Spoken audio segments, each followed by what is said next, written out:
How's it going, Yankee fans? Welcome back to Fireside Yankees with your boys Alex and Aiden today. Talking about Luis Hill, the three-headed monster, Stanton, Aaron Judge, and Juan Soto starting to really heat up here. Now, we know Soto and Judge, the dynamic duo, electrifying. They can carry an offense all on their own. But Stanton, wow. I mean, the guy's finally looking like sometimes his vintage self. Yesterday, the last week or 2 weeks, really, he's been on fire. And when it comes to Stanton, as long as he stays healthy now, we should see a pretty decent version of him moving forward. It's usually when he gets hurt, the rhythm is lost, he kind of has to regain all of that momentum. That's when we see him trend in the wrong direction. But for now, we're seeing him trend certainly in the right direction. And Judge, my goodness, talk about a cold streak. If you look at his numbers, you would never even know he's been on a cold streak. I mean, he has a OBP above 40%. He has like a 174 WRC plus. I mean, Soto was obviously electric yesterday, 2 homers against the White Sox today.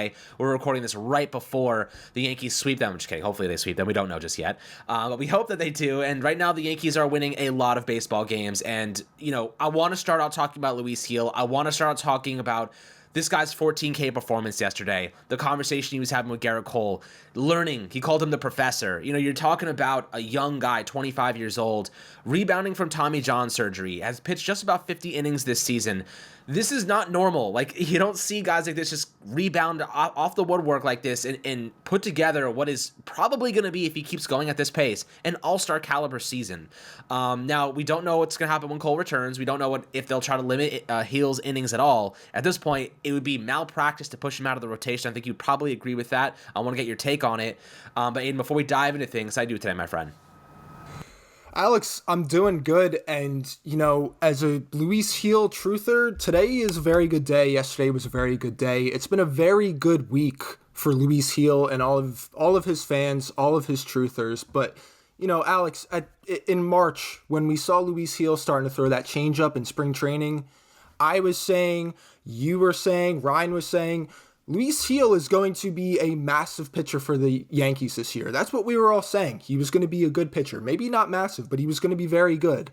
And people said we were wrong. I got a lot of people on Twitter kind of laughing at me, calling me, not intelligent, for lack of a better word, for thinking that Luis Hill would be a good pitcher. And right now, as it currently stands, however many games into the season, he's 9 starts into his season. He's one of the best pitchers in not just the American League, but one of the best pitchers in baseball. He has a 2.39 ERA, a 3.12 FIP. He already has 1.2 FWAR. And yesterday he struck out 14 guys. And at one point, he struck out 7 in a row. He had a total of 22 whiffs. I mean, the guy's stuff is electric, and we always know that his fastball was elite. It had an elite profile, an elite shape. But, we always wondered about his secondary pitch, and when he started throwing that changeup in March, and it was really effective, we saw a lot more movement on it. That's when the radar started pinging. And yesterday, I believe he got 7 whiffs on that changeup, 12 whiffs on his fastball, and 3 whiffs on his slider. The guy was unstoppable yesterday. Now, granted, it's the White Sox, but still, it's amazing to see such a good performance from him. And something we've seen over his last 3 starts, it might even be more, I haven't been able to check, but in his last 3 starts, he's gone at least 6 innings. And that was also an issue with him coming into the year.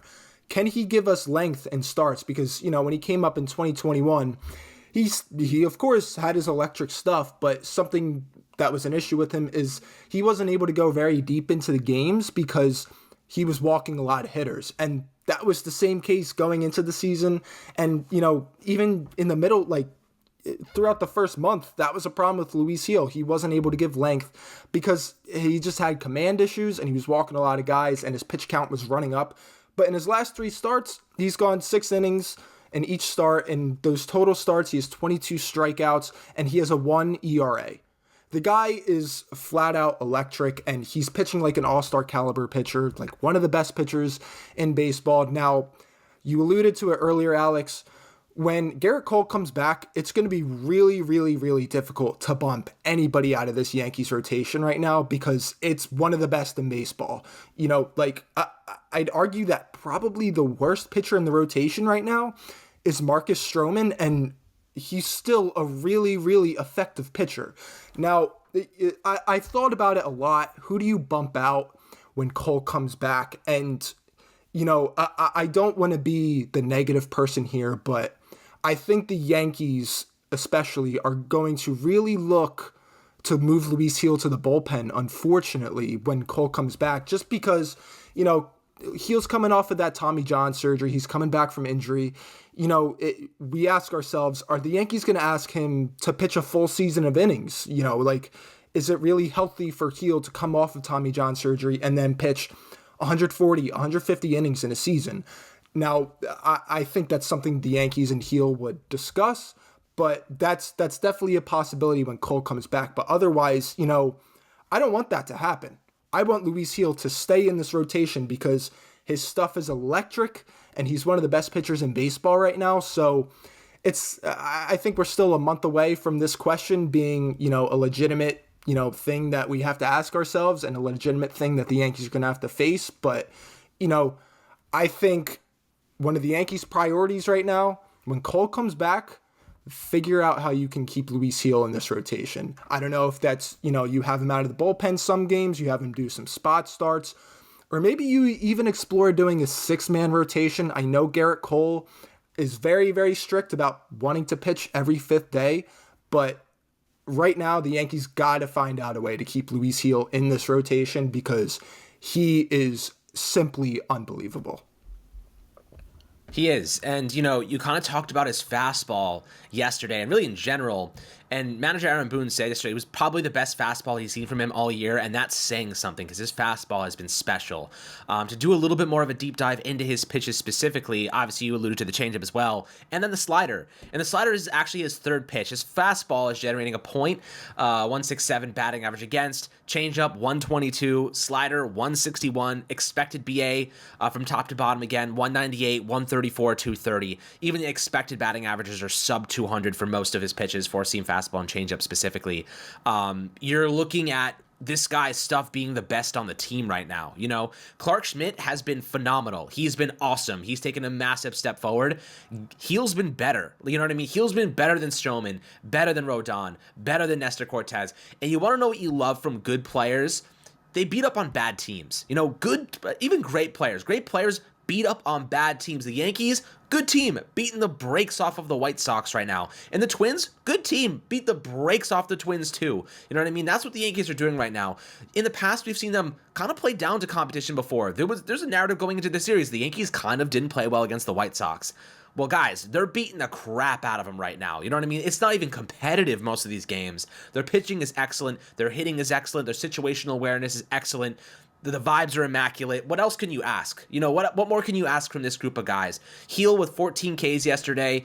I mean, one of the best pitching performances we've seen maybe in a long time aside from Garrett Cole. Outside of Cole, that might have been one of the best pitching performances we've seen in a very long time. So, thinking about where the Yankees go from here, the offense has been firing on all cylinders. The bottom half of the order starting to heat up. We've seen Gleyber Torres have a couple of good games here and there. Rizzo's been a couple of good games here and they're a little bit volatile, those two guys. If those two guys start to get into their groove, find their flow, this offense is going to be unstoppable, man. Volpe looking really solid at leadoff these days. He's on an 11-game hitting streak, starting to pick things up. Soto, I mean, talk about a little cold stretch. The guy's hitting over, I think, 317 now, over a 40% OBP. He has the lowest strikeout rate and walk rate in his career. Kind of interesting there because that strikeout rate at 14%, lowest in his career. I think the Yankees asked him, you don't have to, walk as much because I know the walk rate's also at its lowest. I think they're just like, dude, swing the bat as much as you want. You know what I mean? Like, go be aggressive. Hit the freaking ball. Like, if you see something you want to hit, we're going to give you the green light. Don't change anything. The only thing we're asking you to do, if you see something that you like, go for it. Take your chances. He's not getting walked as much because he's the second batter, and Judge obviously being a little bit of a cold stretch now heating up. How do you get through these guys? Like, Soto hits a 2-run homer, it hits a second homer of the day, and then if you're Pollock, whoever that guy was yesterday, you're like, now I got to face Judge next. Like, come on. Like, it's insane. And then you got Stanton coming up after Verdugo, and Stanton in the 5-hole this year, guys, is a different player. I was just looking at his splits, actually, and I was blown away at just the splits based on when he was batting cleanup compared to batting fifth. Now, I'll give you the numbers, right? So he had 65 ABs batting fourth this year. He's hitting 200, 246 OBP, 292 slugging, 538 OPS. He had 13 hits with 1 home run. The Yankees move him to the fifth spot, 91 PA, so 84 at-bats. He's hitting 298, 352 OBP, 702 slugging, which, by the way, is ridiculous, and a 1.054 OPS with 25 hits, 10 home runs, 21 RBIs. The guy is a different player batting fifth. Did the Yankees unlock something here? Did the Yankees find out, well, they're attacking Stanton in the cleanup role. He's in too high of a leverage situation. They almost simplified it for him. They say, you know what? We don't want you to be in this really intense situation where everything's leaning on you. When you bat fifth, the pressure's kind of off. You don't really have to worry about things. Sometimes he's the second guy coming up in the inning, and he's like, all right, there's no pressure on me to produce with guys on base, or maybe there's one guy on base, and that being probably Verdugo or Judge at that point.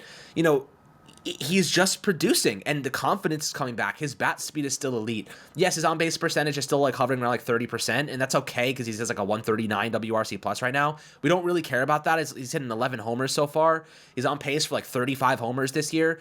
I mean, guys, if combined, they're on pace for 115, those three guys. You know what I mean? They already have, 66 home runs? Those three guys? No, sorry, the Yankees have 66. Those three guys have, I think, 34, 35 home runs combined. This is a special situation for this team. Stanton, looking like his vintage self in some ways, has given this Yankee team life in the middle of the order with Gleyber Torres and Rizzo kind of struggling a little bit inconsistent. He has been a force of nature there. And, Aiden, when you're looking at those three guys, how important is it that Stanton is hitting? Because we know Judge is going to hit. We know Soto is going to hit. But how important is it that Stanton carries his weight this season? Well, I mean, that's the thing. I mean, going into this season, there were a lot of Yankees haters saying, a lot of people that didn't like the Yankees were saying, well, the Yankees only added Juan Soto to their lineup. How much more is that going to add to the team? How much more are they going to improve? They can just pitch around Judge and Soto, and then they can pitch to Stanton and Rizzo and just strike them both out. That has not been the case at all. In fact, Giancarlo Stanton has been one of the better DHs in the league, and like you said, his bat speed is still elite. Literally the fastest bat speed in baseball at, I believe, 80.5. The next closest is O'Neal Cruz at 79.8 or something. I think it changes from day to day, so don't quote me on that exactly. But, Stanton especially, over the last 7 games, has been absolutely unreal. I'll just read off his stats in the last 7 games. He has 3 home runs, 6 RBIs, 11 hits, and 25 plate appearances. I think I already said 6 RBIs. A little low for base on ball percentage, but he doesn't really walk this guy, just hacks all the time. I think if you go and you look at the bat tracking data on Savant, his hard swing percentage is 97%. The guy literally never takes a get me over swing or an adjustment swing. He's always hacking at the ball. But let me continue. Over his last 7 games, he has a 458 average, a 480 OBP, a 917 slug, a 595 WOBA, and a 298 WRC plus. The guy has been huge. I cannot emphasize enough how huge it is that Giancarlo Stanton is looking like his vintage self. I mean, we might not even be able to ask for this kind of production over the rest of the season because I do think he will eventually cool down at some point. But if we can get anything near this, that's an absolutely massive win for the Yankees lineup and for their offense going forward. I mean, I was just looking at, all of their stats. Soto, Judge, and Stanton's stats over the season so far. I mean, just reading it off, Soto, 179 WRC plus, Judge, 174 WRC plus, and Stanton, 139 WRC plus. That is an elite meat of the order. You could not ask for better. And not to mention, you have Alex Verdugo, who has been a pretty good producer so far this season. And you have Rizzo, who's been on and off, but overall, he's been pretty good. And then, something that was also going into the season, the Yankees outfield last year was, for lack of a better word, terrible. This year, it's night and day. You have Judge out there, of course. You added Soto, you added Verdugo. their outfield's WRC plus combined is 152. That's unbelievable. This team has been absolutely insane. It's like you can't ask for a better middle of the order right now. And as you mentioned before, Judge had that little cold streak, and that maybe affected Soto's production a little bit because he was getting, he was getting walked more. But Judge over the last week, Alex, has been, in a different stratosphere. He's completely insane. His barrel percentage is up to 26.1 on the season. That's insane. And I'm trying to pull up his stats over the last 7 or so games, but I seem to have lost it. But he's unreal. He's unreal. He's been hitting the crap out of the ball. I believe over his last 7 games, he has like a 75% hard hit percentage. This is the Aaron Judge we know. He had that slow start in April, but once the calendar hit May, he turned it on. And now the Yankees have one of the best 3, 4, 5 or meat of the orders, for lack of a better word. So, I mean, you really can't ask for a better offense right now. And I think we're a little spoiled at the moment. We absolutely are a little spoiled at the moment, but, guys, love to hear your perspectives down below on Luis Gil and obviously this three-headed monster kind of developing for the Yankees, and we're firing on most cylinders. Really don't even have Gleyber Torres back yet. We really don't even have a consistent Rizzo. We don't have Garrett Cole. We don't have DJ LeMahieu. We don't have Scott Efros. We don't have Tommy Kahnle. We don't have Lou Trevino. There's a lot of players that are missing here, and a lot of really good ones. Some of them are just on cold streaks right now. So if this team hits their pace at the right time late in the season, they can beat anybody, and I think that we can all kind of agree on that. If they hit their pace, their stride at the right time, not like the Knicks who are getting battered and bruised every single game. Go Knicks today, by the way.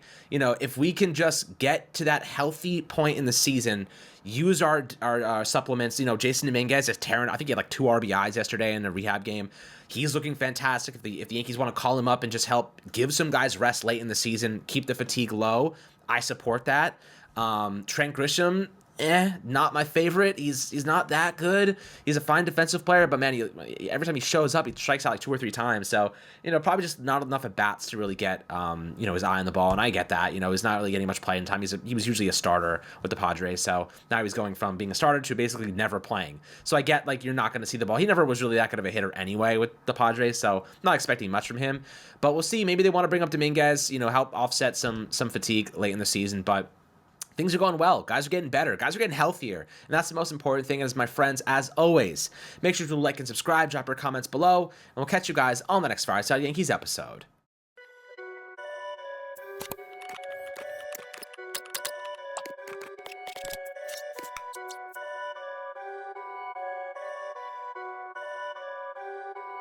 Perfect.